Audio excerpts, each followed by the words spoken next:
The controller told us that these objects had been observed for over 2 weeks, coming down from over 80,000 feet, rapidly descending to 20,000 feet, hanging out for hours, and then going straight back up. For those who don't realize, above 80,000 feet is space. Is there a correlation between any of the characteristics of these UAPs, UFOs? What we tend to see are the smaller vehicles tend to be, think of a sports car. The large ones tend to be not always, but almost exclusively either triangular shape or boomerang shape.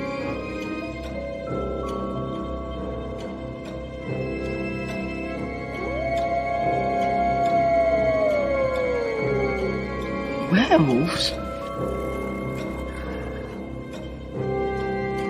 I see dead people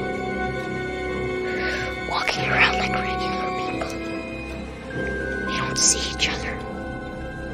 They only see what they want to see. They don't know they're dead. The UFO UAP community was fairly surprised. Shocked might be a better word. If you believe we have crashed craft, stated earlier, do we have the bodies of the pilots who piloted this craft? Biologics came with some of these recoveries. Yeah. Were they, I guess, human or non-human biologics? Non-human.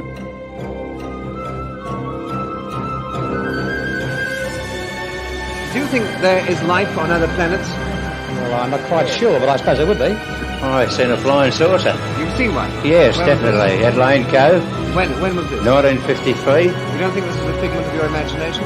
Several other people with me saw it.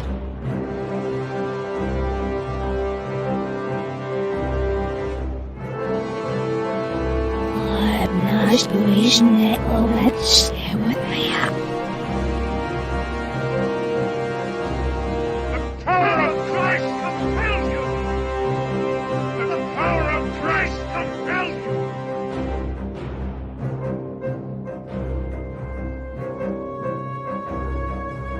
There is now a new UFO whistleblower with some major bombshell level statements.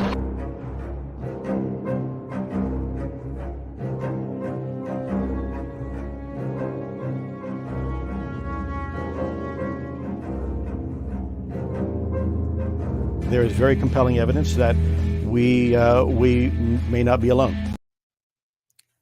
This episode is brought to you by 8 amazing people: Eddie Tabb, Lisa Bowden, Tabin Rice, Kelly Lewis, Mecca Mickey, Diane Boss, Jeanette Angel, and Dorothy Hawkins. And a special thank you to all of the subscribers on YouTube and the followers on Spotify.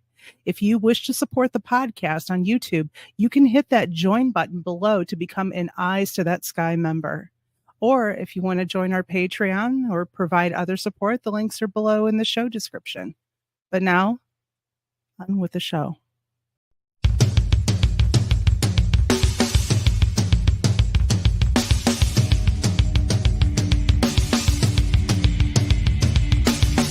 Welcome to the Michigan UFO Sightings and Paranormal Encounters podcast, where we explore the unexplained and mysterious phenomena that have occurred throughout the state of Michigan and beyond. From UFO sightings to ghostly encounters, we delve deep into the stories, the evidence, and the theories behind these strange events. We are your hosts. I'm Michelle. And I'm Wayne. We are an educator duo that after an encounter with a triangular UFO in 2018 in Michigan, we decided to investigate UFOs and the paranormal. In this podcast, we will be speaking with eyewitnesses, experts, and researchers to uncover the truth about some of the most intriguing cases of paranormal activity in and around Michigan. Our goal is not to convince anyone of the existence of these phenomena, but rather to provide a platform for discussion and exploration. So, buckle up and join us on this journey down the paranormal rabbit hole. On an escalator.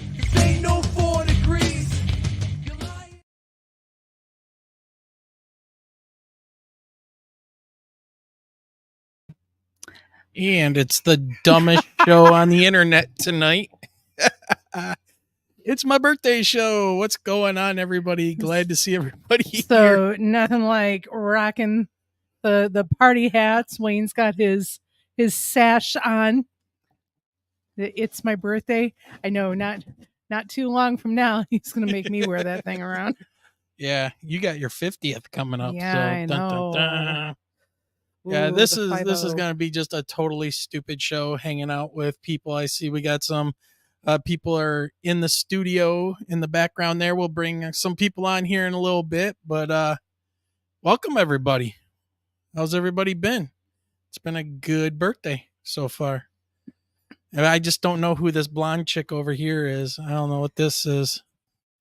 You know, you know how things are as you start getting those gray hairs, and I'll tell you guys a true story. My mom, when she passed away, her hair was like pure white, and she had said, you know, when I go, you make sure that my hair is colored. I don't want to, you know, leave this earth with gray or white hair. So her hairdresser, who's a close friend of mine, colored her hair when she was in the casket. So my mom's dying wish, not to go out with white or gray hair. And I am very much like my mom. I am Straw so Dog. much Look like at my Straw mom. Dog. Straw Dog says I wear my with pride. Wear my gray hairs. Thank with you, pride. Diane. Yeah. Diane. Yeah, Michelle's got her summer color going. Right? I do. Yeah. I'm ready. I'm ready for travel. Well, you know, you guys know the drill. We're coming to you live tonight from southeastern Michigan, from the great Motor City, Detroit, Michigan, as we are tucked away in our little humble abode. We want to welcome everyone to the show. It's Sunday, June 23rd, 2024. That's my birthday. Yay. So, welcome everybody. 29 again. I'm 29. Yeah, I started counting backwards when I hit 29 with 50. how many years experience? Jeez. What was that? Nothing. Uh-huh. Nothing, dear. That's what I thought. Nothing, dear. Just nod and take it. Just nod and take it. All right. So, for those of you who watch this show later and know that, you know, this is just one of those goofy bonus episodes, we're sitting here playing around tonight. I mean, obviously, I don't wear a birthday unicorn hat, you know, on my forehead normally, but maybe I should. Might bring some more viewers in. But I don't know, Michelle, I can barely see your hat. So but yeah, if you guys want to email the show, you guys know if you have paranormal experiences, UFO experiences, find some interesting UFO pictures, whatever, mi.ufo.podcast@gmail.com. You can always make a donation to the podcast. We take PayPal, Super Chats. You can buy us a coffee or join the Patreon. All those links can be found below in the show description. So, yeah. So we're just sitting here having fun tonight. And I got to thank everybody. A lot of people out there in chat. Mike J, Straw Dog. Let's see. We got Diane Boss, Paula Faust. Guy Merritt's here. And I think he's also sitting in the back. We had Nathan from the Quantum Show. Nathan was Zach here. is here. Yeah. Rick Davis was here, so he's probably still here lurking and watching. Intergalactic's hanging out with us tonight. Yeah. So again, thanks everybody for joining us. So, all right. I think the person that's the furthest away from us in the real world should be the first one to come on. What do you think? Does that make sense? I agree. Yeah, because he's staying up really late.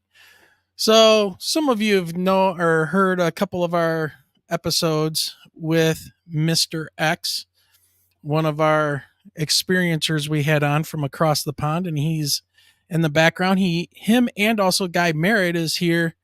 They both were able to pull themselves away from this AI music writing software to join us tonight for this quick little birthday thing. So let's go ahead and start with Mr. X.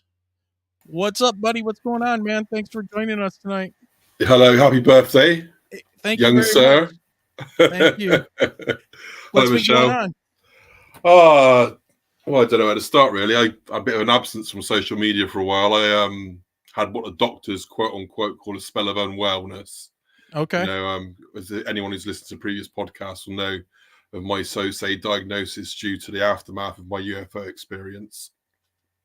But one of the things what happened after the UFO experience was like the whole left side of my body was just in pain, and I would feel, I went in sensory overload. I was in what the doctors called auditory hallucinations, auditory sensory hallucinations, visual hallucinations, even smells and stuff like that. And it all came back about March time, pretty bad, to the degree it got to the point where I literally could feel presence behind me to the left side of my body. And that presence was probing me in areas of my body, causing me excruciating pain, and to have like electric shocks go through my body. So I've been through the middle of it, really, just can't the other side of it. So that's what's been going on with me. It's been pretty weird, bit of a sobering, humbling experience, because like I thought, I was getting free of all that stuff, and to be knocked back like that was a bit of a blow, really, bit of a reality check. Yeah. Of course, the doctors. I mean, the good thing is that there are people within, in England mainly. I know they can't speak for around the world, but there are people within like the medical establishment, so to speak, who are looking at the links between spirituality and quote unquote psychosis. As people are starting to wake up to the fact that there is another realm to reality. There are other dimensions to reality, and sometimes some of these people who exhibit, so say, signs of psychosis, or whatever, quite possibly are switching in between those realities. Yeah. Yep. Well, what's interesting is, and me and Guy were talking about this not too long ago, just chatting on Facebook for a little bit. There are these encounters and experiences that people have that are not all sunshine and rainbows and right. And yeah, it's and your experience is one of the scariest, and there was a couple other people too that we've had on, like Terry Lovelace and our one guest we had a while ago, Alex, who had an encounter with a triangular craft, and it was not pretty at all. So I think there's so many variables, isn't there? It's down to the person's like mental fortitude and also age. I was only just turned 18, Yep. I was still just a kid, really, living in a little country town, going home, minding his own business, and then, world changed, the universe changed, reality changed for me, So it's like, really, psychologically, the brain doesn't develop until you're 25. It doesn't finish developing until you're in the mid-20s. So my brain's still formulating from experiences and schematically designing itself. And then the hardest thing is that I for the first time I'd fallen in love with I had a really nice girlfriend, really strong network of friends at the time. So my brain was chemically, neurologically formulating all that understanding of, being accepted, being in a community, because like I'm a mixed race. So being in 1997 in a small country town, not many brown skinned people around, always had bullying and stuff like that. So to start coming into my own, coming into manhood, all that neurological wiring going on, falling in love for the first time, potential contracts coming up and stuff like that, and then snap, Yep. Just overnight, instantaneously, in a moment, my life's just been shattered. I think for somebody who's maybe in their 30s, 40s, maybe been in the military, got stronger fortitude or whatever, they may have had a different outlook to it. They may have been excited by it. But for me, unfortunately, and like you said, if you listen to previous podcasts, it was a really invasive experience, Yeah. a peculiar one. So it just destroyed me, really. It left me. My friend, who's a clinical psychologist, thinks I've actually got PTSD. And she thinks that a PTSD, which went untreated, developed into what they call psychosis, Yep. Yeah. So it's been a bit of a trip, really. All right. But well, go ahead. I wouldn't change it, though. Wouldn't change any of it, because through it all, it's gave me the understandings of what's going on, not just within myself, but globally. Because like when I had the first experience, I was 18 years old. I set out to try and find answers. I spent 26 years just studying and reading and investigating things on every single angle, from UFOs, which leads to conspiracy theory, what leads to civilization, migration. It leads to everything. The phenomena, I'm sure you're aware, is connected to everything once you start looking into it. So I've got a really vast understanding, and I am not saying who I'm employed by, but I am employed for the simple fact of my knowledge base. Do you know what I mean? So there's every cloud has a silver lining, so they say. So I wouldn't change any of it. Yep. All right. Well, Mr. X, want to thank you for stopping by, and gonna cycle through some people, and you go ahead and you get some sleep, man. I'll go back to Udio. Yeah, right. By the way, I started listening to one of your songs you posted up on YouTube, and it's insane. I even made a comment. I'm like, I'm waiting for AI to go ahead and run my show for me. So, yeah. Nice one, dude. You take care. All right, you too, man. Bye, We'll Michelle. talk to you. Happy birthday. Bye. All right, bye-bye. All right, let's see. Who do we got next? Let's go right down the order here. It is the psychopath, Get off my schizophrenic, lawn. tinfoil hat wearing man himself. There he is. Hey. My wife made me this hat. She made me wear it. I feel stupid. Hey, welcome to the club. I feel silly. I feel sillier than usual. Hey, it's funny you mentioned AI. This hat is really bothering me. If you look closely, you can tell I'm like 72 now. Yeah. Because when I turned my head a little bit, you'd swear I was like 24. Right. It depends on the side, dude. Yeah, I gotta take this off. I think Yeah, it's. you do realize that. Did you glue this to my head, or is it? Honey, it won't come off. It's a pin. You put freaking pins in this thing. She bobby pinned it to You your know, head. I got bobby pins in my hair. All of a sudden, I want to swim on a girl's swim team. I don't know. It's just a compulsion. Hey, this is your fault. About 7 or 8 months ago, I looked at your intro and I said, "My God," I said, "You wrote that so well." And we were talking. She's taking this damned thing off my head. Oh yeah, we can see her doing her job over there. Well, I pay her. Trying not to kill you. She's a PA. What do they call those things? A personal assistant. I've got one. Oh yeah, I got all that stuff. So anyway, happy birthday! Thanks, Linda. Happy birthday! Thank you. Happy birthday, Mr. President. This will probably kill your podcast forever. Probably. It'll be the end of it, man. They'll say, "Oh man, that thing's crazy. Don't watch that." Yeah, This is why I it's think we need not to going delete out this as an audio. Yeah, we're gonna have to delete this one. Just delete it. You'll want to. But listen, Mr. X can attest to this, right? Literally at like 16 minutes before 8, I said, I'm going to make him a song. And at Udio, you turned me on. I was telling you about, you didn't turn me on, and you turned me on to AI. I didn't know what it was, right? I said, man, that intro is incredible. And you said something about, well, we use some AI stuff. And I'm like, what's AI? I'm old. Yeah. She had to explain to me what we've got this thing in the kitchen, this box, and you open it and you put food in it and you hit this button and it'll get warm. She had to explain the microwave to me the other day. This stuff is all new to me, right? So anyway, at about 15 minutes before I came on, I went on Udio and I've got this. I made you a song. And is this what you are sharing right here? Yeah, it took me like 3 minutes. This stuff's amazing. Hey Wayne, hey Michelle, those UFOs come straight from hell. They sucked your souls, you're zombies now. I think you killed my favorite cow. Doom and gloom, freaking me out. We all know what you're about. Doom and gloom, you soulless ghouls. I'm totally stupid, but I'm no fool. Oh my God, dude. I just typed some crap into this thing and hit publish and it played that song. I'm like, wow, that's amazing.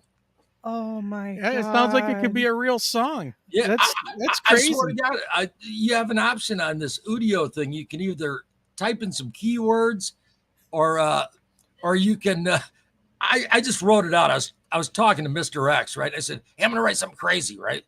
And I said, listen to this, and he was like, wow, that's really cool. Yeah. Yeah. Well, I'm not gonna lie. I started writing a song about UFOs and. Did you? Yeah. So let me see if I can pull it up here. Oh yeah. There are certain things that I love It's a lot of fun to play with with. AI. I recommend Yeah. Udio to anybody. You can buy credits. I messed with it for 2 weeks once in a blue moon, and I've never had to pay anything. So I put into the AI, I said, write a song, heavy metal, about UFOs, UAPs, cryptids, alien abductions. What else? I don't know. I made a whole list of things. So You're here, I'm freaking gonna me play. out, man. Enough. I'm gonna, Enough I'm of gonna the paranormal play stuff. a 30-second clip of what it came up with first, and I was like, "Oh my god, this is really freaking amazing!" They so, come out pretty good. It's bizarre. Yeah. All right. Here you go. Here you go. Let's see if this plays. Whispers in the night sky, echoes of the strange unknown, tales that chill the spine. Hey, cryptids in the shadows roam. UFOs, they streak on by. Abductions leave us questioning why. And it even gets the context correct. You know, UFOs streaking across the sky, alien abductions leave us questioning why. I mean, dude. All you need is a mosh pit, man. It's Right. And then it did one like industrial version.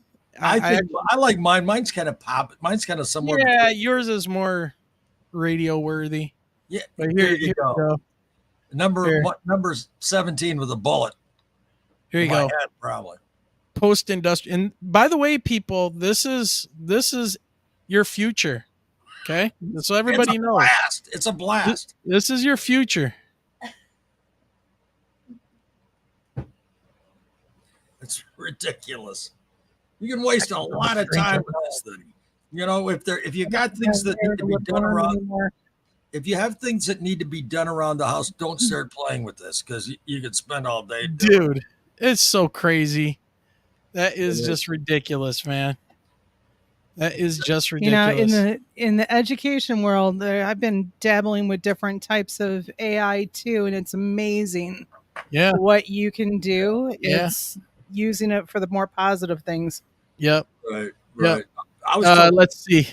Go ahead. Nathan from the Quantum Show says, "Guy, your song sounds more, hey Mickey, you're so fine, kinda." So fine, you blew my mind. Hey, Mickey. Exactly. It's All what right. it sounds like. Well, Guy, anything coming up? Anything going on? Oh man, you know, Alex, you know, for the people that don't know, and I think most people that follow this probably do. Yeah. Because I've been on at this point 184,265 podcasts, right? Yep. You know, there's a thing floating around that you can sign to get me to just shut up. That people are clamoring for it.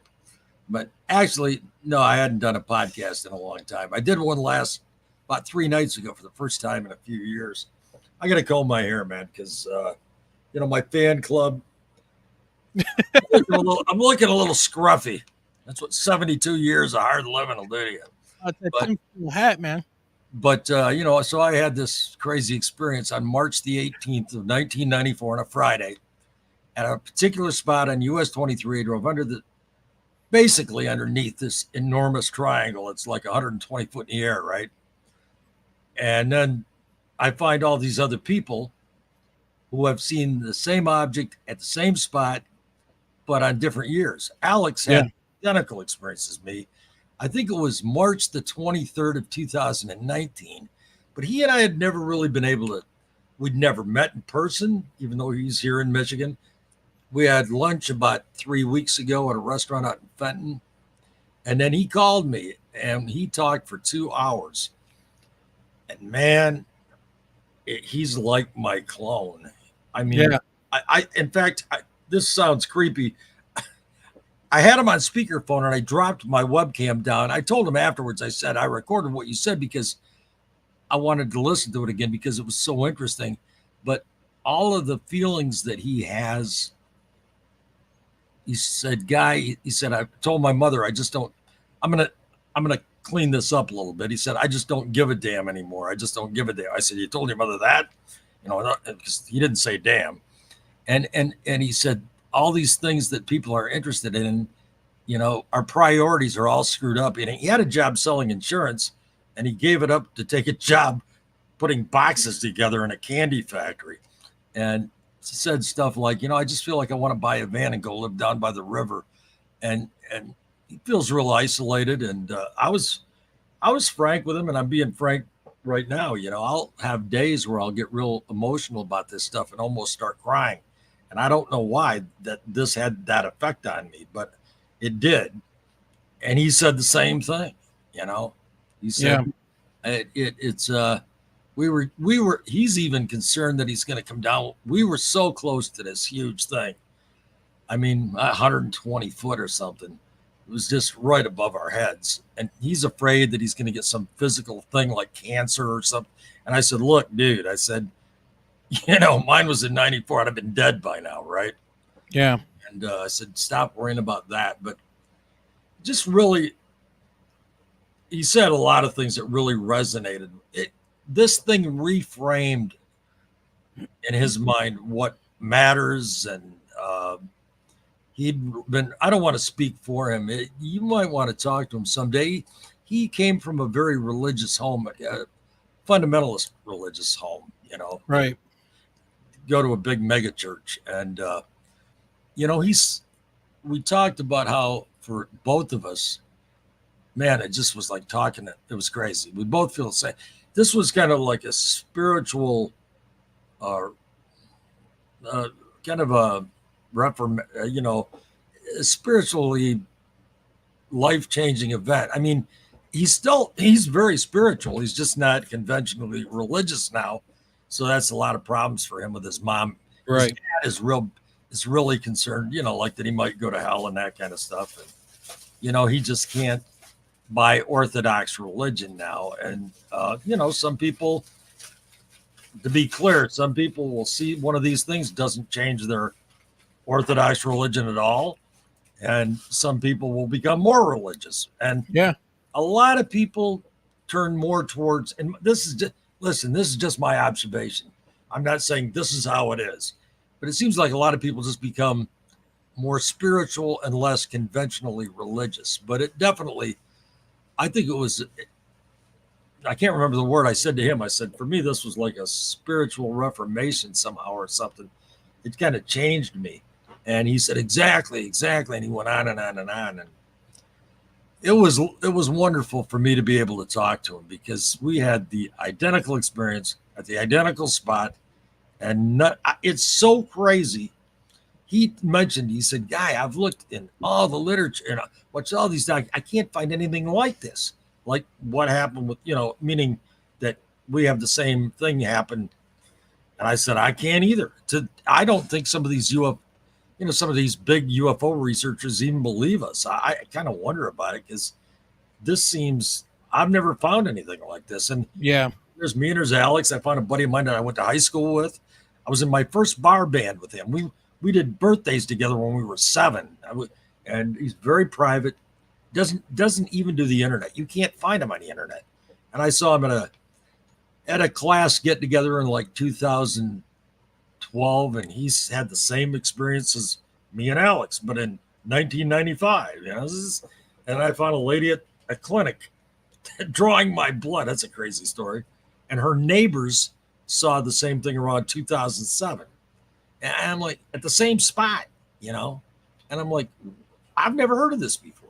So, but with that, I'm doing okay. Happy birthday. Thank you, sir. Thank you. Did you like my song? Because I worked real hard. It took me 4 minutes. Took you 4 minutes to do that, huh? It does remind me, like, who was it said? It's more like that. Hey, Mickey, you're so fine. You're so fine. Yeah. Hey, Mickey. Or he said, that was Nathan from the Quantum Show. He said, or it's more like walk like an Egyptian or something like that. The Bengals. The Bengals, yeah. All right, Guy. Well, thanks for stopping by, man. Appreciate you. We'll talk soon. Well, we always talk. So, all right. Rock all and right, roll. man. Have a great birthday. Yep. Thank you. Have a good one. Peace, and I'm out. All right. Ooh, okay. So let's see. We got some people lining up in the back in the studio. Let's see. Let's go ahead and bring on the man, the myth, the legend. He died. He came back. It's our own personal Jesus.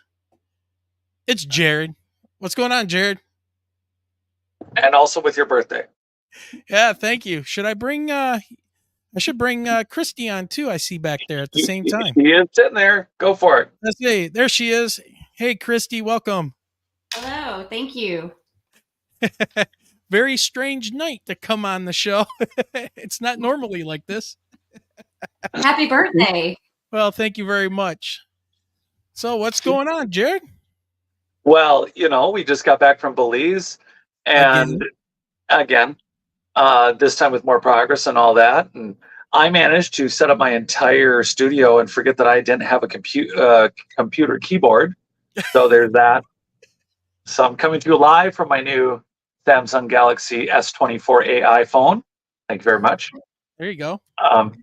But doesn't sound half bad either. So, well, not as good as Christie's new studio. Yeah, she's got a whole studio going back there. Some kind of, what is that? A Shure microphone, everything. I did a little work. Little work. The most work. I feel like I did the most work. So go ahead, Jared. What's no, up? it's your birthday. I'm doing good. I want to hear about your birthday. Nothing really special. I mean, we went out to breakfast. We got dinner waiting here. Yeah, it's just been a chill day, and that's like the best. And then, of course, Michelle was like, "We need to do a live stream for your birthday." Well, at least someone's thinking of you. Yeah. See, Diane says hello to Hi, Diane. Jared. Nathan says, Hi, Jared. Nathan.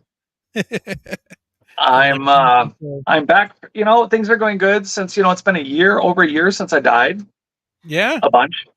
And a lot of people don't know I died. Well, my heart just kept stopping, so I died about 7 times over 45 minutes. So anyway, doing pretty good since then. We've managed Belize again, a full expedition. Got so much to talk about with everybody eventually, but not on your birthday. I mean, we're just here to celebrate. Yeah, and how much can we even talk about anymore? I mean, where are we better at to air on? It was so cool, and I wish I could talk to you about it. I know, right? Man, just all kinds of things going on, but I can't tell you. Yeah, well, it's pretty exciting that if we go back, when we go back, it's more like, what is the timing on that? But when we go back, there'll be so much filmed and done, and RKEO X, our new website, will be launching hopefully this week, and we'll be starting up some more podcasting with RKEOX.com that you'll be involved with, but there's no reason to ruin a birthday party with. Well, no, that's all right. We can talk a little bit about that because everything that's kind of gone on has been leading up to a nice little birthday present. I mean, yeah, he's getting his ducks in a row this week, Jared. Yeah. Yep. So, and I think you know what we're talking about as far as the trip to get some paperwork done. Yeah. Yep. Yeah. So in the meantime, Christy can take over now that she's fully bathed in all this. I know, but I feel like I've signed so many different pieces of paper. I'm not sure what I can and can't say. I don't know. It was awesome. It was amazing and life-changing and wonderful. And I wish I could talk about it. It was your first trip, right, Christy? It was my first trip. What was it was amazing. What was your overall thoughts on the site and what you felt when you saw everything down there?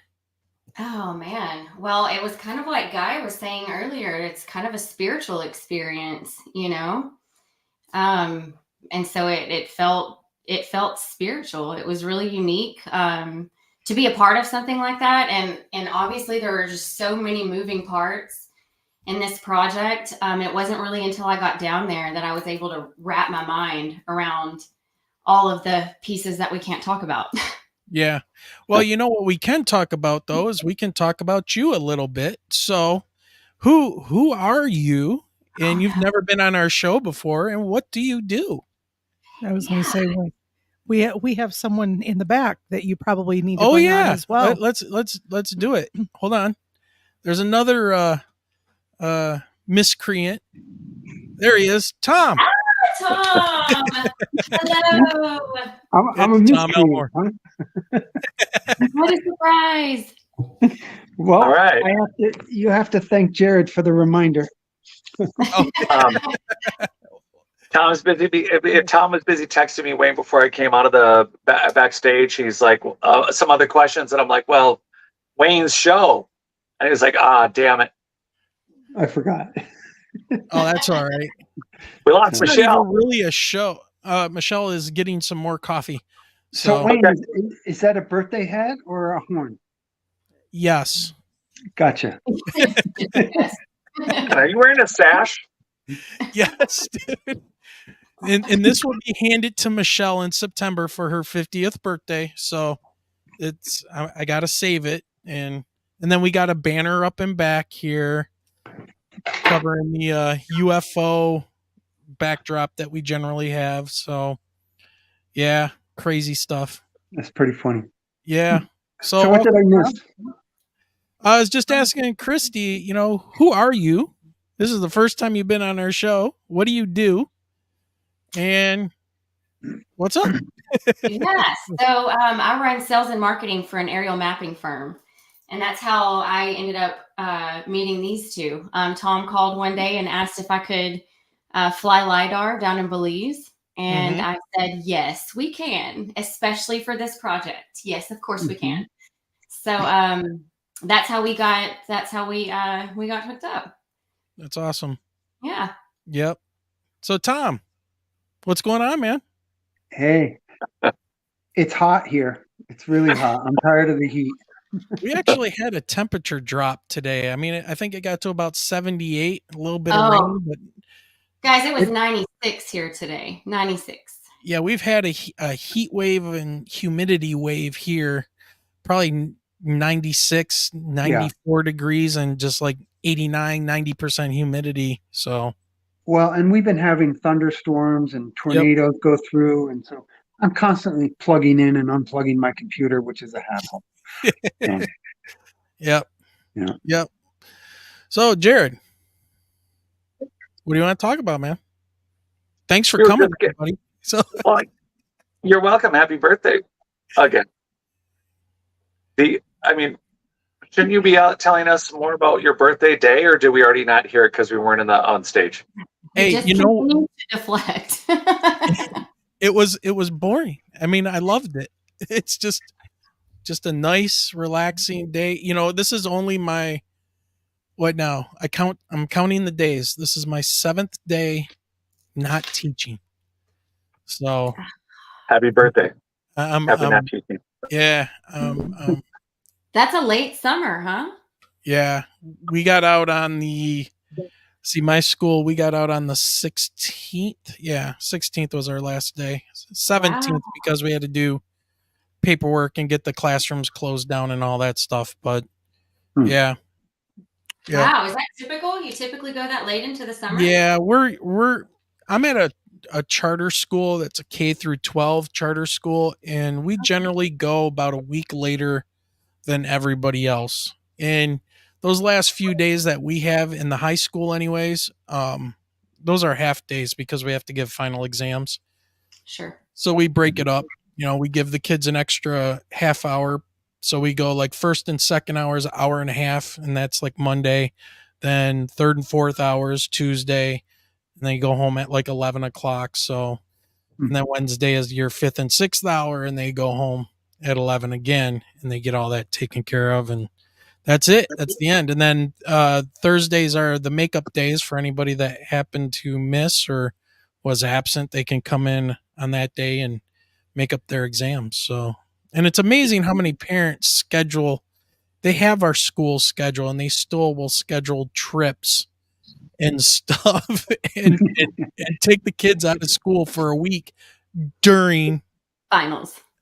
Yeah.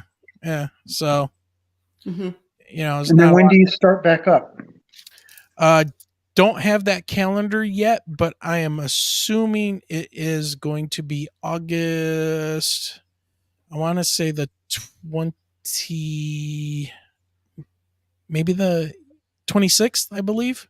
So the week before Labor Day. Yeah, because we go 4 days, then we get 4 days off, and then 4 Nice. days after that. Yeah. Hmm. Yep. I think that's what they do here in Connecticut as well. Yeah. Yep. So, did you guys find anything interesting in Belize? I mean, we can't talk about the whole project and everything, but find anything cool and exciting? Anything going on? Well, two Tom, of us you go went for into a this one. very exciting cave. Two of It us was went very into a very exciting. exciting cave. I didn't do it.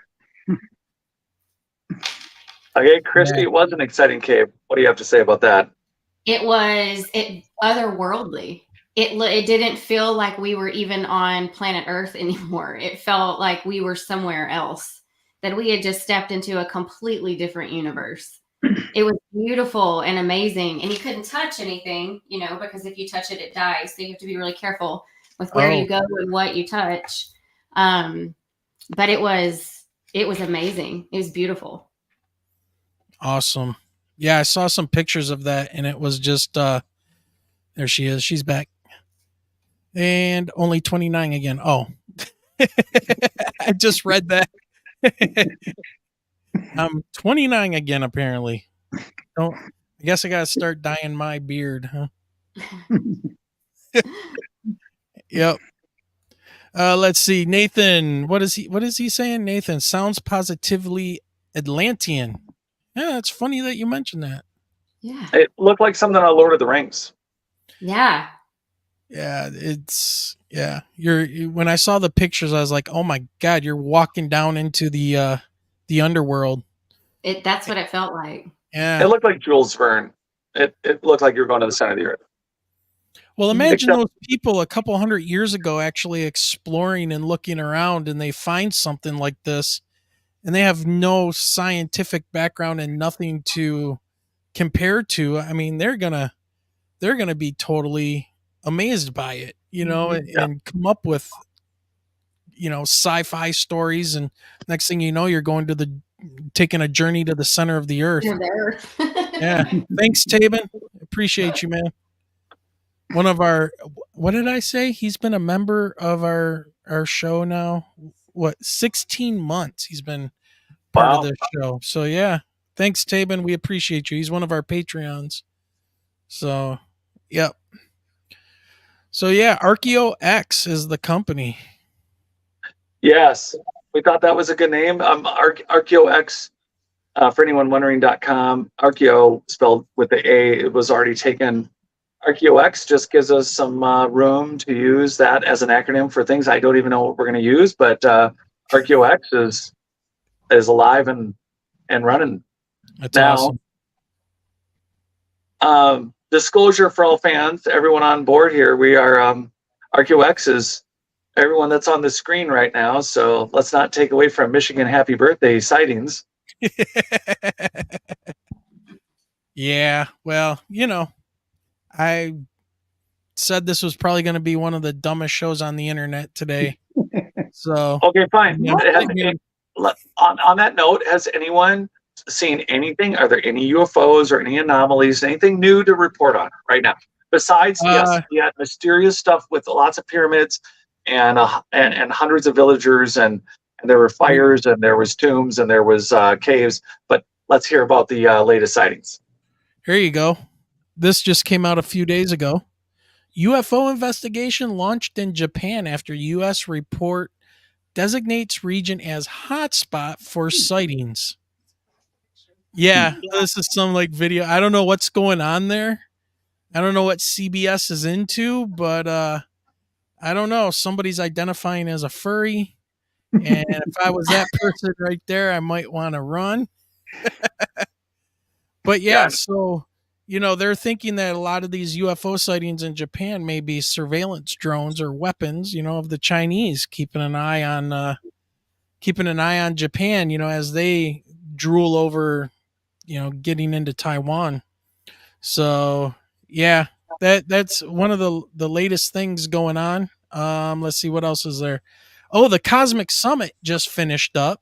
Randall Carlson and Ben Van Kerkwick and Luke Caverns and Johanna James and all of those people. They did their what is it, the convention, but the Younger Dryas Impact Theory people and all that was going on. I did not go this year, obviously, but yeah. So that all has gone down. Where was it this year, Wayne? North Carolina, Greensboro. Yeah, Okay. Greensboro. So yeah.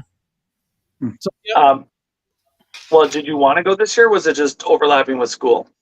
It was the same week that school got out, and it would be like I would have to cut one of my days short during the finals week, and get down there, and prices on tickets and everything were ridiculous too to fly down there. And then I was thinking, well, I'll just drive, and no. So just no, not this year. Maybe next year. Maybe we'll have something to talk about next year. Well, we got, eventually when we get back to Belize, we have some underground radar to talk about with Tom. Oh, yeah. That'll be exciting. For people that don't know, Tom is a LiDAR operator, and he makes maps using LiDAR. And I don't know, Tom, do you want to talk about that a little bit? Sure. It's a handheld mobile unit. It captures 300,000 points per second, and it captures data while I walk. So it's literally creating a 3D digital model while I walk. It's not photographic, but it's pretty darn impressive. Yeah. Captures in color, which is one of the things that I like about it that separates it from a lot of other units out there on the marketplace. Now, are you using the LiDAR differently than what it was generally designed for? Yeah, it's typically designed for the the architecture engineering industry for buildings and facilities and internal spaces. I was one of the earlier purchases of this unit from this company to use it in landscapes. And they actually told me I was the first person in the Western Hemisphere to use it outside as much as I do. One person was using it in Japan, of all places, for mapping forests and doing tree counts and things of that nature. Oh, okay. So because I'm outside and I'm a historical landscape architect, I wanted to tap into other industries and professionals. And one of the groups is a company that specializes in ground penetrating radar. So we've got the ability to see above ground features in the LiDAR and below ground anomalies in the ground penetrating radar. And it took us 3 years to figure out how to get those into the same software so we can see them both at the same time in relative space to each other, which is very unique. And we'll be applying this down in Belize as well. So, Christy, how does that marry up with what you do with LiDAR? And just so people know, LiDAR is an acronym, and it's light detection and ranging, or laser imaging and ranging, things like that. Mm-hmm. So I think, Christy, you said you do aerial LiDAR mapping. So how does that work? Which is the main difference is we fly over the earth and he's walking it. So he's building from the ground up, whereas we're building from the sky down. And he can see details that we can't from the air. LiDAR typically doesn't shoot through vegetation, especially dense vegetation. And so when you walk it, you can grab details from the ground that you can't see from the air. Okay. Interesting. But so another big difference, Wayne, another big difference is her company can capture 4 and 6 and 8,000 acres at a pop, where I'm, 1, 2, 3 acres at a time. Right. And so it's a great combination to merge the two data sets together. And how many acres would you say that you can cover in one work session? That really just depends. It depends on weather. It depends on where we fly. But I mean, we can cover thousands of acres in just a couple of hours. Wow. And what about you, Tom? Since you're on foot. Yeah, it depends on how open it is. I mean, if it's an open landscape, I can probably cover 6, 8 acres in a day. I typically like to scan my sites twice in case I jerk the scanner and it loses tracking. So yeah, 6 to 8 acres would be a very long day for me. Now, I recently learned we don't watch it anymore. We've kind of cut back on some of our TV shows that we pay for. But Skinwalker Ranch has started up a 5th season. Have either you or Christy been contacted by them to do any surveys of that crazy area out there? I have not. I have not. I would love to do an aerial survey of Skinwalker Ranch. I would love for them to contact us. Yeah, that would be. I've been trying to get some of the guys on here. Yeah, and I would love to see about using some of their ground penetrating radar and putting it through our system here and see if we can merge the two together, because they've spent an awful lot of time mapping with different companies and different data sets, and it would be interesting to see if we can get that in a 3D digital realm instead of just the way they're presenting it. Yeah. Yep. What were you saying, Michelle? Well, no, honestly, you just never know as things get off the ground. Mm-hmm. Yeah. Yep. Things are unveiled. Yeah. Trying to be vague. Yeah. So, yeah. Is your mic switch on, by the way? Nope. All right. Say that again. I said you just never. I do that all the time. I turn it off when I step away and forget to turn my mic back on. And we're going through the same mixer, so I can't just turn off her microphone. That's why it says her microphone's turned off on there. Usually, like straw dog or ghost is always yeah. Like, Somebody hey, in turn your chat. mic back on. No, I'm just saying that you just never know what possibility may come out after everything with Belize, and Right. I'm trying to keep it as vague as possible, Jared. Yeah. You just never know. Well, it says tell everybody. I mean, it doesn't hurt to tell them. It looks like we'll be going back to Peru soon. I mean, going back, we have not originally, way back for everyone who doesn't know, Jim Goodall and I, and Michael Roser and Tom and a few of us were trying to figure out where are we going to go and look at megalithic ruins. And so Belize was never the direct destination. It just ironically ended up circling us into Peru. They're quite settled now. They had some governmental issues for a little bit. And now we're excited we might be able to make a plan to continue our work in Belize and going into the mystery of the Mayan Empire and further back in time.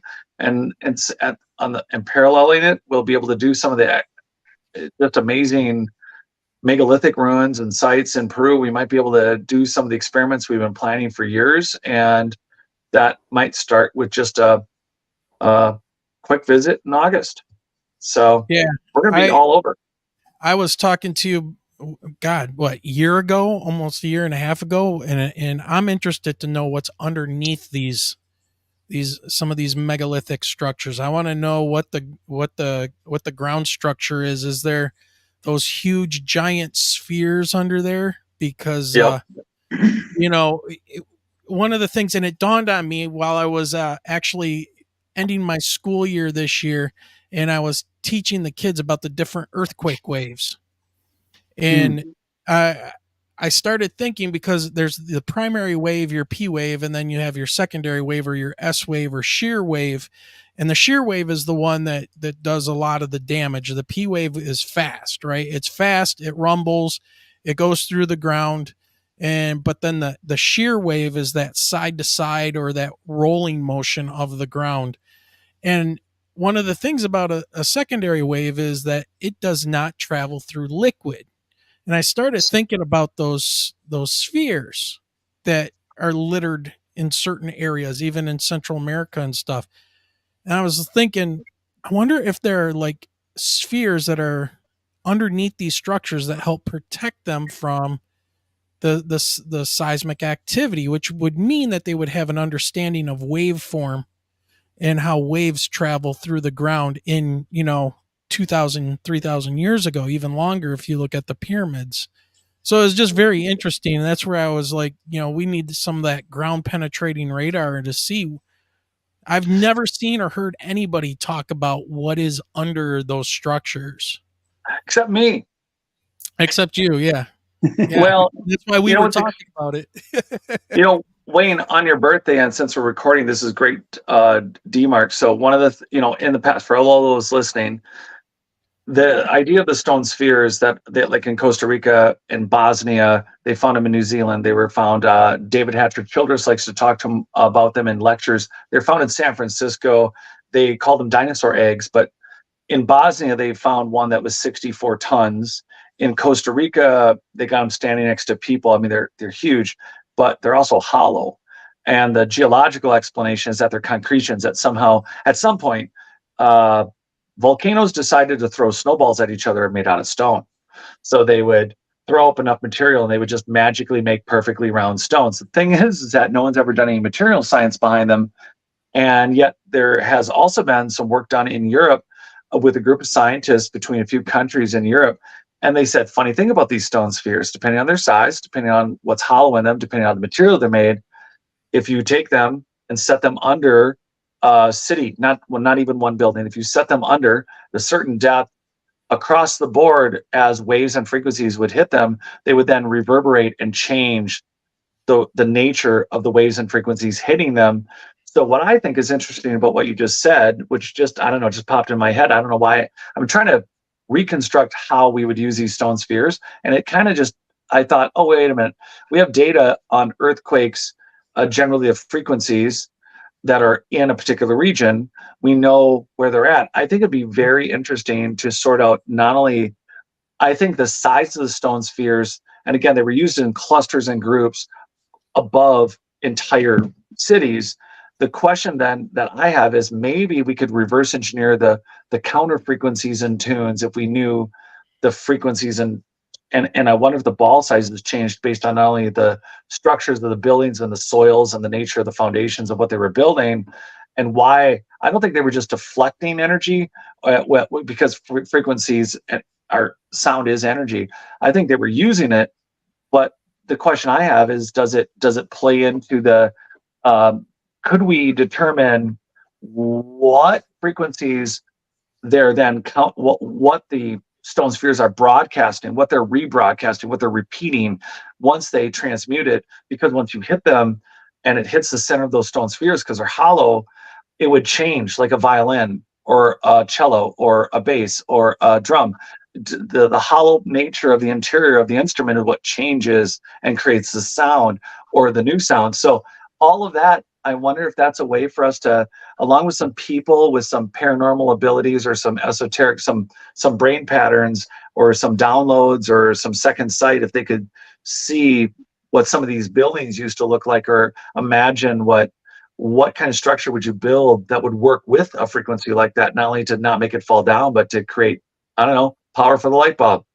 See, and you bring that up, and I was thinking a little bit on the opposite end. I was thinking that maybe those spheres were not hollow. Maybe they were filled with liquid that would stop the secondary wave altogether. It wouldn't resonate or anything. Once those secondary waves hit like a magma chamber or they hit something, they come to a stop, and that would save the structure. If those things are underneath that structure, that would just counteract the S wave.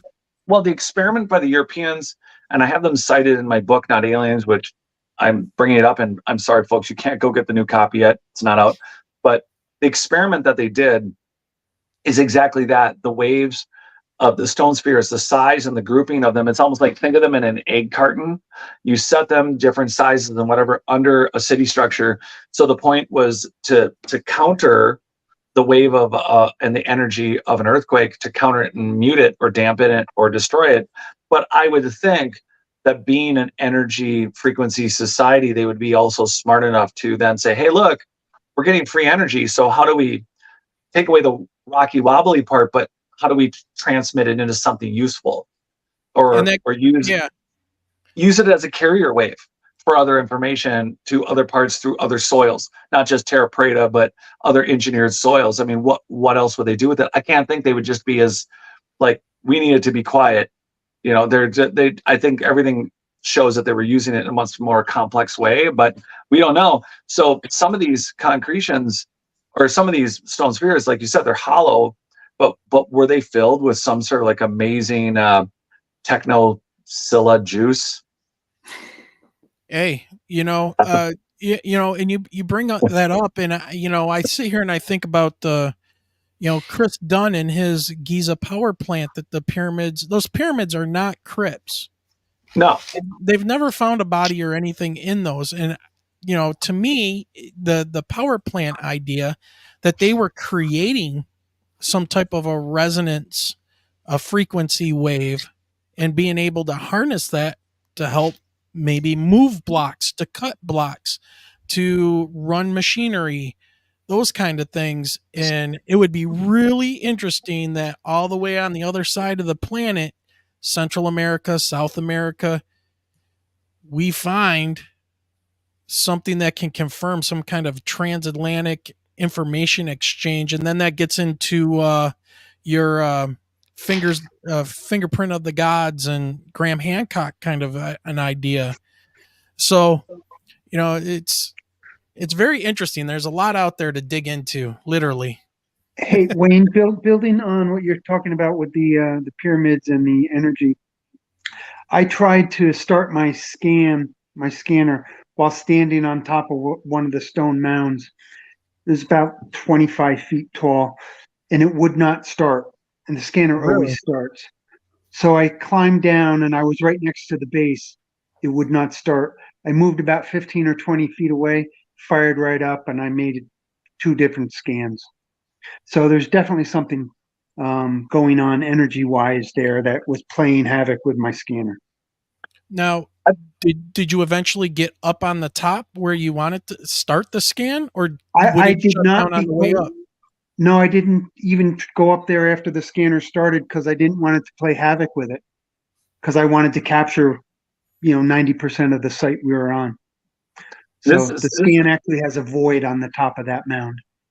Well, it's super interesting because it's not unusual. Michael Tellinger talks about that when he was scanning some of the stone circles in South Africa, where I went and visited. They don't.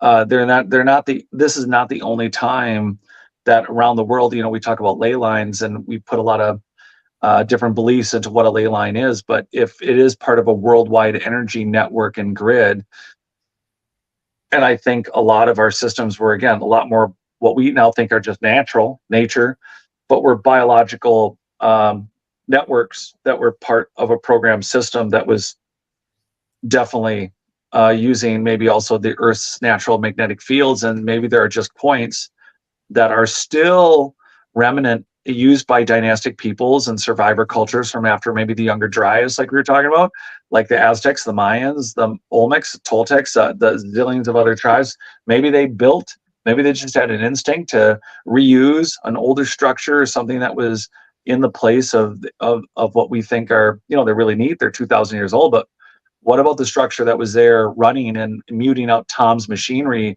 10,000 years ago, 15,000 years ago? Right. Do we got a question? Yeah, well, Diane says that I should join your team. Do you want to tell them? Well, about the pit vipers, the other 6 poisonous snakes, the poisonous spiders, the jaguars. There's those. Anybody? Razor grass and all sorts of assorted other things that kind of don't want you to go in the jungle. I mean, there's a few warnings we should label about whether or not we should bring people, right? Right. But to Diane's point, I am, full disclosure, I am part of the team. So I haven't been to Belize yet, and I haven't been down in that area, but yeah, that's going to happen soon. So, I mean, I let Christy go into the cave, the big giant Akbalum cave. She went ahead of me because there are poisonous cave spiders, and I thought I should pick up the rear. Lamb. The sacrificial lamb. Yeah, just go on in the cave. It'll be fine. Jared said, "You'll be fine. Just go on. You'll be fine." Someone had to pull up the rear, and then Ian was. Oh wait, was it Ian? You were the middle. You were the most protected. Oh. Oop. Yeah, you didn't split the rear. It's like, anytime we get in a semi-structurally dangerous situation, people are like, Jared, you want to go first? No. We'll let the lady go first. No, to be fair, our guide and head counsel, Avalardo went first. And, I had it in me the minute we got in there to crawl back out and make Tom come in. And I'm still pissed that I didn't do it. Well, I'll get in there next trip. It's just so cool. Well, Ghost Dragon from Gemma Jade's show, who's a friend of ours as well, says all the research that he's done leads him or lends him to believe it may be an energy grid. Oh yeah, agreed. I mean, why are there PCO? Why are there electromagnetic and frequency properties to Terra Preta? It's clear that this was a society that did not need cell phone towers. They were using the Earth's natural grid, and they were definitely smart enough about, internal. Again, we don't talk about biological systems unless it's paranormal or some sort of telekinesis. We'll bring them up as separate subjects. But if you go back far enough in time, it seems like us, ourselves, the ground itself, we could connect, and it was a very some sort of intentional system right down the synesthesias. I mean, we're using our phones for onboard displays when maybe we could have used our mind connected to the soil, connected to an earth grid. Yeah. Well, Diane, I just popped up a comment from Diane. The reason she was saying about joining their team or your team, you know a lot, Wayne. Well, I have been an earth science teacher for the last 8 years, and doing earth science and astronomy has been like one of my life hobbies that I've done on top of studying weather and things like that, because I always wanted to be a pilot. So, I almost had my private pilot's license. I just ran out of money. And if you're not fully committed, 100% serious on it, you're not going to make it unless you're independently wealthy. So, which I'm not. And then, I'm colorblind as well. So that makes flying and seeing lights and things like that very interesting. So wait, Wayne, or who's colorblind? You or Me. Diane? I am. Oh, you kind of moved right from Diane to you, and I was like, wait, Diane is, or no. I had to get a waiver so I could fly. I have red-green color vision or whatever, supposedly. All I know is it served me well in the military because I don't see shades of color. So I can see through camouflage, and I can see a lot of people hiding, and things like that. So that's interesting. Wow. Yeah. Oh, that's really a super soldier stuff. Well, it's, who knows? It could be like a predatory psychopath, like, you can't hide from me. Dude, the Earth science hero. Find all the creeps in the jungle. Which makes it now I hear this stuff. Well, but the thing is that one of the things about identifying minerals and different rocks and things like that is being able to tell different colors, especially if you use like streak plates and stuff like that. If you take a mineral and you put it on a streak plate, if it's a certain color, you pretty much can determine what it is. That don't work for me. It's like, no, I can't do that, but I can run different kinds of tests. I can put acid on it. We can see if it cuts glass, those kind of things. But, hey, if we could solve your color problem by getting you on top of that magnetic anomaly on that pyramid that Tom was having trouble with. Huh? Well, I'll tell you what, this was really interesting. When I went and got my eyes examined the last time I went, the eye doctor, had me do the color plate test, where you got to look at the numbers or whatever. Yeah. I couldn't see it. So he gave me this red like disc. It was a disc. He said, okay, hold it up to your eye and look at it. And dude, I could see color. It was the most bizarre thing. And he said, yeah, he says it would cost $10,000 to have glasses made of this stuff, but it's something that they're looking at. And so I tried it, and I could see numbers in these plates I've never been able to see before. And he says it tricks the brain. Somehow it tricks the brain to be able to see that. So that was a couple of years ago. So I don't know where they're at with that technology now, but yeah, it was weird. It was so bizarre to have that happen. I was like, wow, I can see. And then he took it away.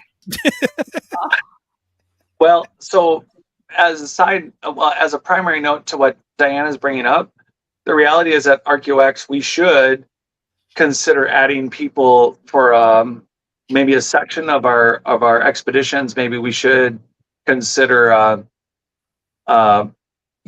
maybe opening up applications for people that might want to maybe either for the expeditions or when we do we should start doing what Brian Forrester and everybody does and start guiding some, we should start guiding some tours. Yeah. But from a work standpoint, to definitely throw in with another earth science teacher, I mean, maybe we should be ultimately on RKEO X when we launch the website, have a space for contact for those that are seriously interested in contributing to the projects, because we're going to be at multiple sites. We're not just going to be at one set of ruins, and we all are not, this group is not going to be able to do it ourselves. I mean, Michelle can barely put up with you now. I know. That's true. That's true. Mike J One day at a time. Mike J says, check out New Hampshire's Stonehenge. It's very cool. We had, if you're talking about America's Stonehenge, we just had on Dennis. Dennis Stone, yeah. Yeah, so Wayne, of course, Tom has scanned it, and I give a lecture there, except for my medical thing last year. I would have been my third lecture. This year would have been my fourth lecture, but I've lectured every year at America's Stonehenge and lead a group after I lecture. I do it's about 3-hour lecture, and it's on different topics, and then you can come join me live. And then this year I'm shooting for, I haven't listed it yet on notaliens.com, but probably listed on RKEO X and Not Aliens, that I probably lecture there the weekend of September 8th. So if you're talking about America's Stonehenge, Tom, and maybe Tom, if you're not busy. Yeah. I have a scanner story for America's Stonehenge. I scanned 16 of the 100 acres, the main site, and in 3 locations, my scanner literally turned off in mid part of a scan. So I was about 25 minutes in. And I mentioned it to Dennis, and he was like, oh yeah, where?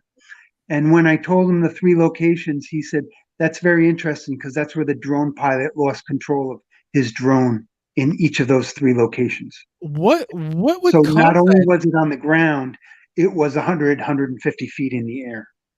Interesting. It's Very some interesting. type of magnetic anomaly or something like that going on? Something. Yeah, we're going to need some special equipment, aside from my scanner getting hacked or turned off. Something that can read this stuff and figure out what it is and figure out how to use it to our advantage. Yeah, and everybody that's watching right now, I am putting in the link, since we're talking about America's Stonehenge and Dennis Stone. There is the link to the show we did about 2 months ago with Dennis. And it was back when we had changed our name to Pit Chat, and then we changed it back. So,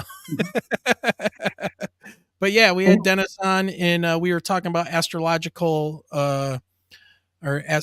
astronomical alignments and things like that. And that's something I'm very interested in the besides the earthquake minimalization. I'd be interested in studying about the archaeoastrology stuff as well.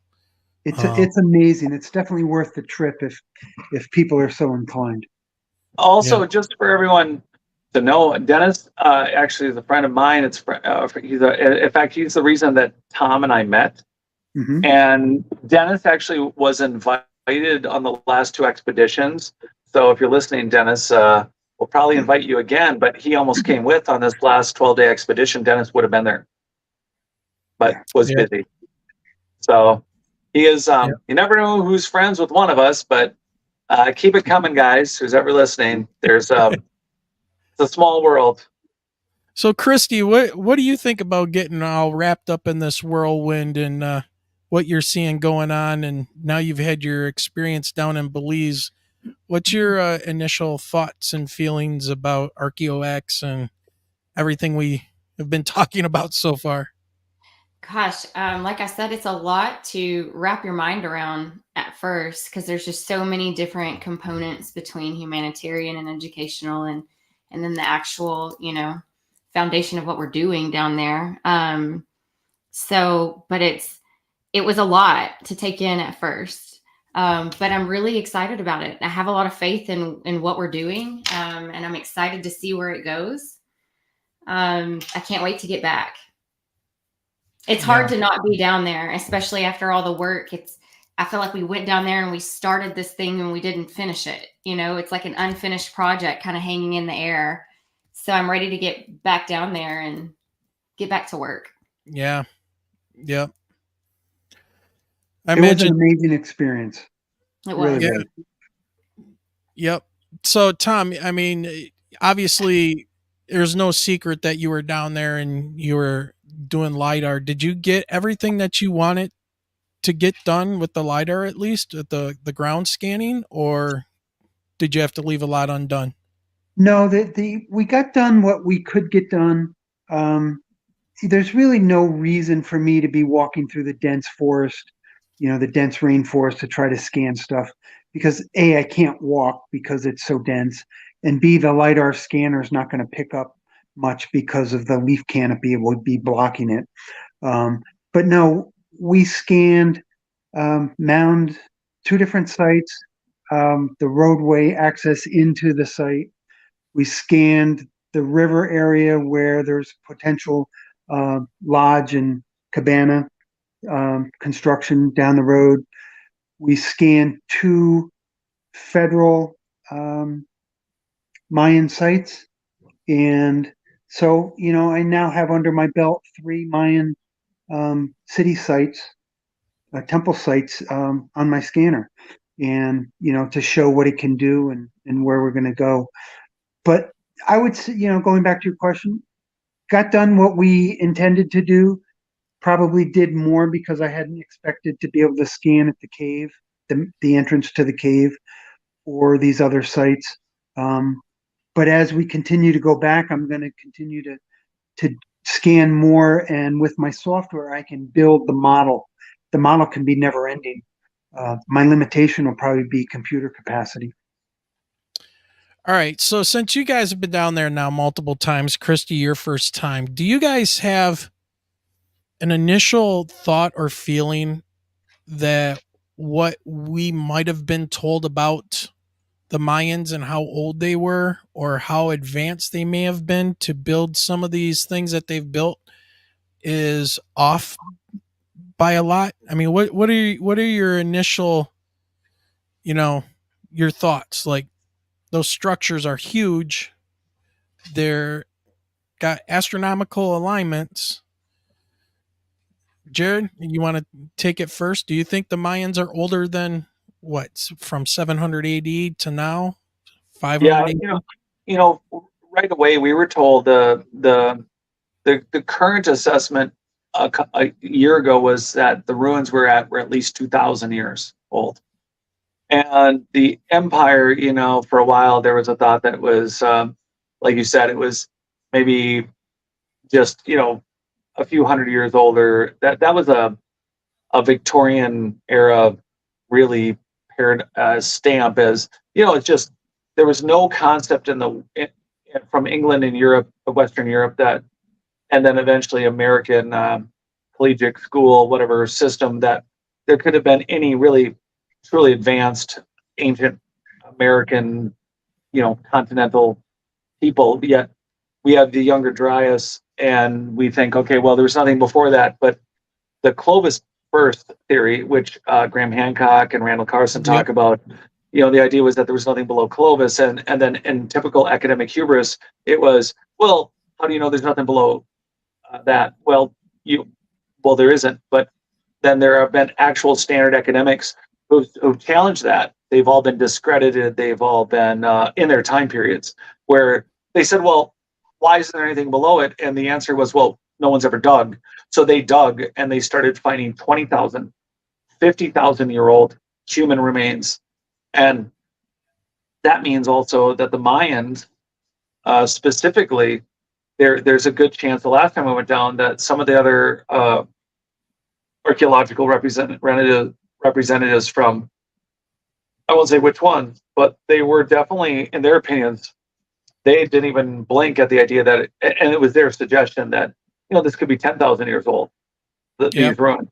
So we don't have biological or we don't have, stone's hard. We don't know what to do with lichen yet at all. And now we're just stuck with carbon dating, and we're stuck with, there's a paradigm shift. The joke is archaeologists only find what they're looking for. Well, they have to look at more than what they want to find. And the reality is that, we know they're at least 2,000 years old where we're at. And that doesn't mean that somebody just decided, let's build that one pyramid. There's multiple, or it's not like there was suddenly a pyramid boom.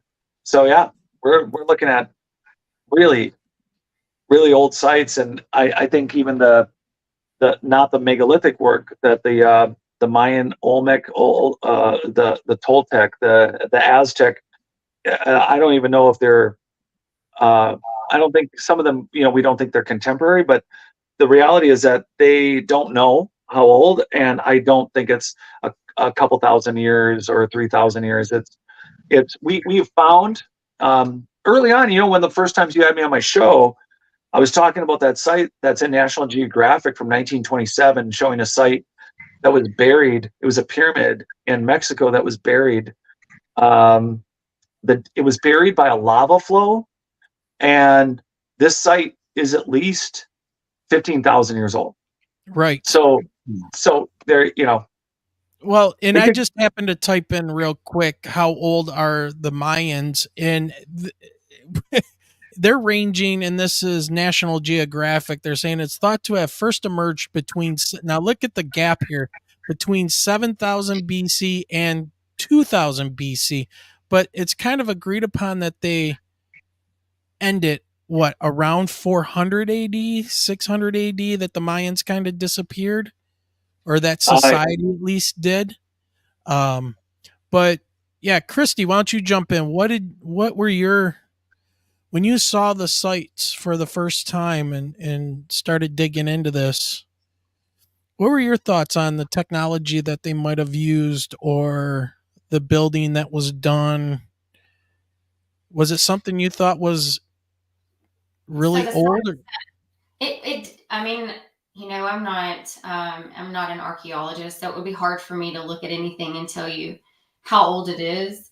What I do know is there are things that, so when we went to one of the established sites, I think it was Lubentune, one of the groundskeepers said that the stone was, what did he say, limestone or sandstone? Which one was it, Jared or Tom?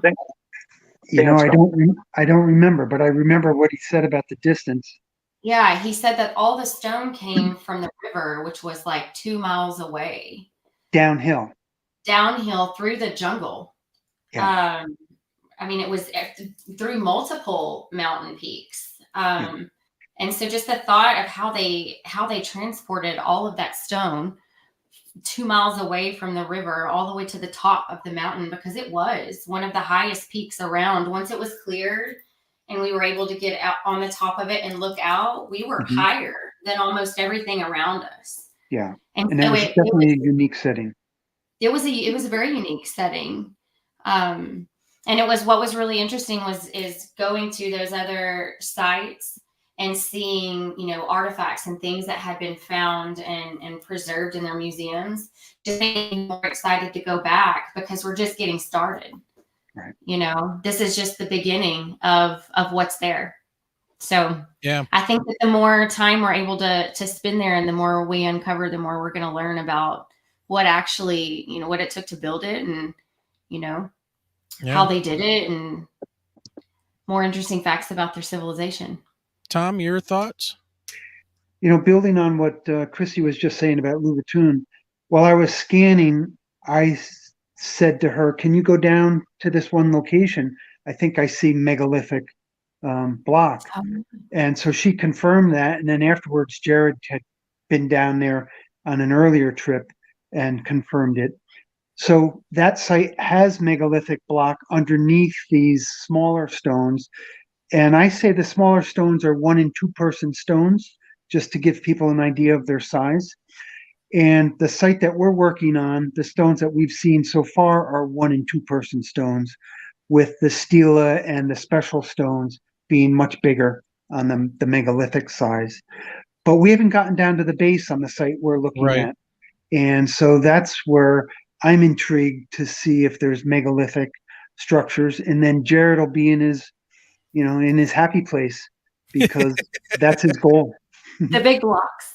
Yeah, To add to what Tom said too, what was interesting in the area that we were was the face of the mountain. Where it was covered, you could see, where we had cleared to a certain point, and then it dropped down, and then there was almost like a terrace down below. Mm-hmm. It was almost like there was it was maybe the top of another structure, but it was just covered in vegetation. So we really couldn't get that far down to clear any of that. And so I think it's going to be really interesting, to add to what Tom said, the more once we're able to actually dig and see what's underneath, I think we'll find megalithic blocks. Yeah. And Jared, the terrace idea, that sounds like something from South America. I mean, those sites are built on terraces. I mean, they're man-made terraces like Machu Picchu and. Oh yeah, you're talking about like the farming terraces. Yeah, yeah, and a lot of those in Peru date back. Even the Aztecs knew that's credited to another culture that's even older, and they don't. Again, they vaguely say who they are, and they don't know why or how they were building like that. But that is just not a simple way to do things. No, especially 10,000 feet in the air in the Andes. How do you move megalithic blocks from? They know where the quarry site is for most of those places, and it's like 10 miles away on the side of another mountain.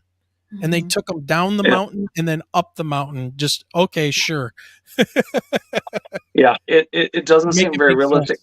Yeah. Well, there's every time we talk about this stuff for everyone listening, there's the dynastic, which is the survivor people who came along, and there was a bunch of megalithic ruins, and they're like, well, we're going to do what the gods did, like the Aztecs said, or the Mayans.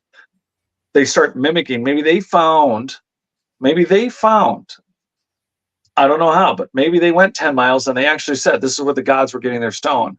And maybe, like at Ollantaytambo, where there's some that are almost there, but they're not quite there, maybe they actually did try to cut their own stones and move them into these locations.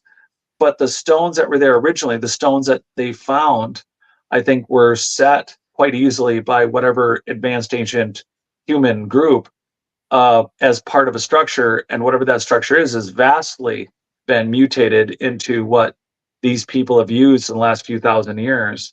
And not to mention that they may have been abandoned for another 5 or 6 or 10,000 years. Who knows how long they were abandoned? Yeah. Yep. So maybe you can talk to this, Jared, before we start wrapping this up, because we've been almost an hour and a half already. Barry asked, whatever happened to Jared's channel? I tried to look for it about 6 months ago. So maybe you can fill people in a little bit on what's going on with your... Yeah, notaliens.com is still there, although I'm trying to get it redone. Not Aliens on YouTube is still there, but what happened was these expeditions and this work I've been doing, I can promise you guys we'll be launching soon, RKEO X.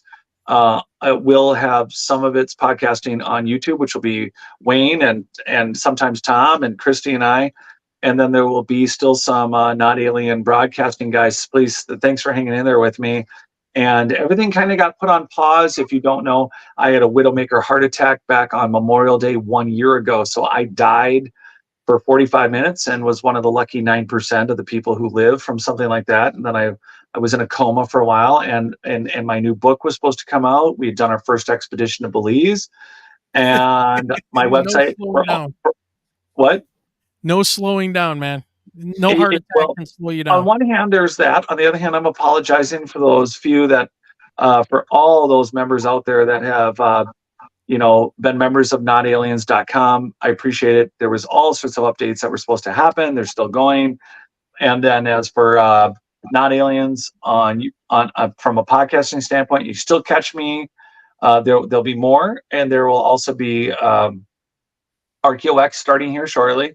And you can still catch me on everything imaginable, Dark Hour Paranormal, Wayne and Michelle here. You can catch me here. There's still recordings on me from Richard Searett and Richard Hoagland and George Norrie and Coast to Coast to Freeman Fly. Oh my gosh, I can't really list. Cosmic Salon. I mean, there's so many shows I've been on. You'll find me out there. And I did do 100. For those that know, Conflict Radio. I did 100 shows on Conflict Radio, and you can find me. Yep.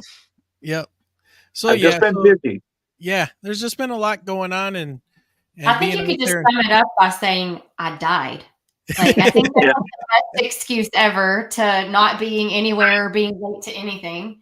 I died. Yeah, well, so the last year has been a little more complicated than normal, but yeah. So this is really, for you asking. Thank you for asking, because in reality, then it was Michael Roser got me on his show. He's like, dude, you got to get back podcasting. So Michael had me on, and we talked a little bit about it. And about to do a show.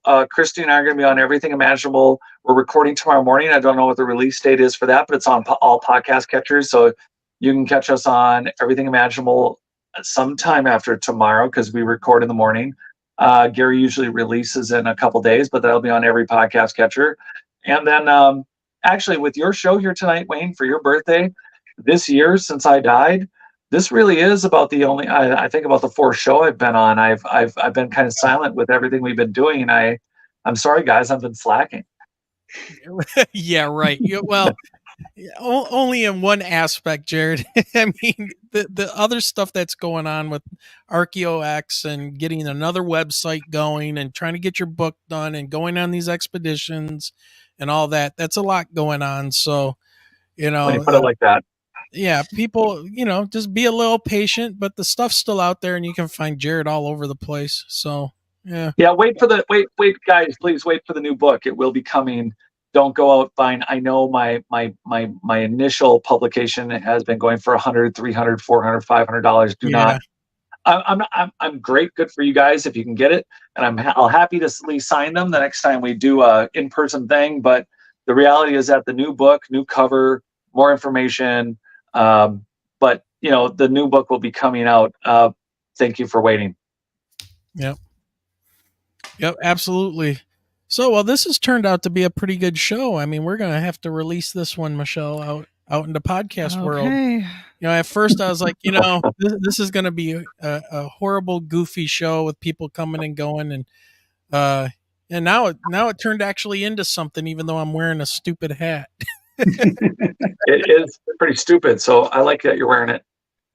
Yeah. I mean, Michael had texted me earlier, Michael Roser, and he wanted the link to come on. And obviously he must not have gotten away from work or whatever. So he didn't show, which is, he's busy with real things. Well, you go ahead and wrap the show however you want. We can chat for a minute if you want, but then the next call is actually Michael and I, so I can razz him for not being on. There you go. Ghost Dragon says Wayne's purple horn. Just don't call me a unicorn. I'm definitely not that. All right. Well, everybody, I think it was great having you guys come on and hang out for this birthday show and talk a little bit about RKEO X and the team that's forming up and all the things that we're going to be looking forward to. And let's see, Jared, there is just so people know, I am trying to get Dennis Stone, yourself, I don't know, Tom, maybe this would be good. I haven't heard back from Dr. Greg Little. I'm trying to get a round table kind of like this, talking about ancient sites and things like that. So I know Dennis said he would do it, but Tom, maybe get you on. I don't know, Christy, if you would be interested in jumping on with that as well, and Jared and Dennis, and talk about some of these sites. So Absolutely. Yeah, we should do it. Yeah, that sounds great. Mhm. Okay, Fun. cool. So was there's something else I was going to ask? See, I didn't take any Do notes. we get to sing? Do what? Do we get to sing? Sing? Oh Yeah, no. happy birthday. It's gonna cut out and stuff. It'll sound horrible. It'll be like hap. I was going to say, Christy, are they going to have you start first since you were the first to go into the cave too with the poisonous spiders? Oh no! No, Start the Abelardo birthday was. song? Oh no! Oh no! Abelardo was the first in the cave. She was not the first one in the cave. We were together in the middle. Right. Right. We'll go with that. All right. Well, look, you guys, thanks for coming on and hanging out and talking about RKEO X and the most recent expedition to Belize and some of the things we're going to be working on. So, yeah, Tabin even says, so Christy, you got covered there. So Tabin says, oops, my mic is muted. All right. I'm going to send you guys back to the green room. So thanks for coming and hanging out, and we'll talk to you guys soon. We'll wait for you in the green room or no? Yeah, go ahead. Yep. Just hang out for a minute. All right. All right, I everybody. told you that would be fun. Yeah, it was a fun show. But I know one thing, man. My head is hurting from this stupid hat now. Well, and here I'm taking mine off. So here's the thing. Yeah, me too. It's a Sunday. I mean, there's not a whole lot you can do. There's things that close up early around where we're at. Yep. So, and what a better time than to hang out with friends and online. So everybody, I want to say thank you for all the birthday wishes and everything. So thank you very much. We really appreciate it.